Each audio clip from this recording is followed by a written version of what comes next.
You guys might want to sit down for this. You're not going to like the numbers I'm about to give you. So the United States just hit a record low for infant fertility. Record low of all time since we've ever been tracking it.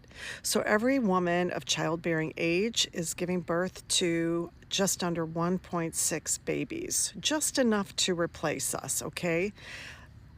The lowest ever. And we know why that is.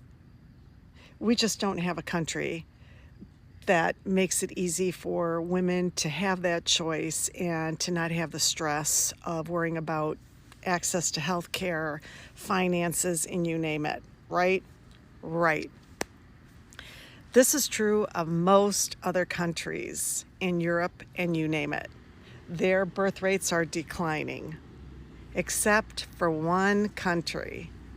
One country has a strong growth. Can you guess which country? Israel. 3 babies for every female of childbearing age. And you'd be happy to know how heavily subsidized everything is. When you have a baby, the mother automatically gets a check. And then that baby gets a monthly deposit in the mom's bank account every single month until that child turns 18. And then in addition, that child has a separate account where the government deposits money that gets put aside for investments and so forth. And then of course their health care is heavily subsidized and college is heavily subsidized. And it's just wonderful that they have that money. Thanks to you and me. When you see those New York City mayor candidates during the Democratic primary all say, where's the first place they would go visit if they were elected, and they all said Israel, and Zohran Mamdani said, I would go right back to New York City because that's who I'm trying to make life affordable for.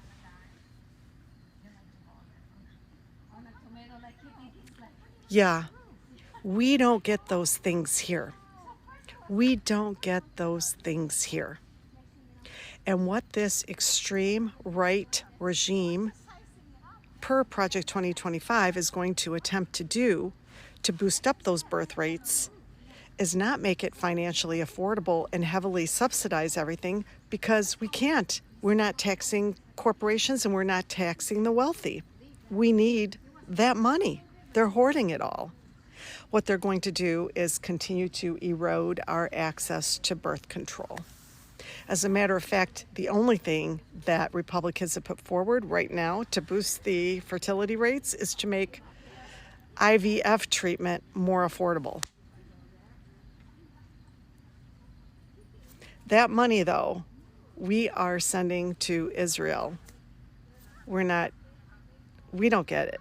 Like, we're just being used. We're being used by so many different entities, it's not even funny. Vote in the primaries, Democratic primaries. Vote the pro-Israel candidates out. We need to start looking out for ourselves, and we need candidates who are going to help us do that.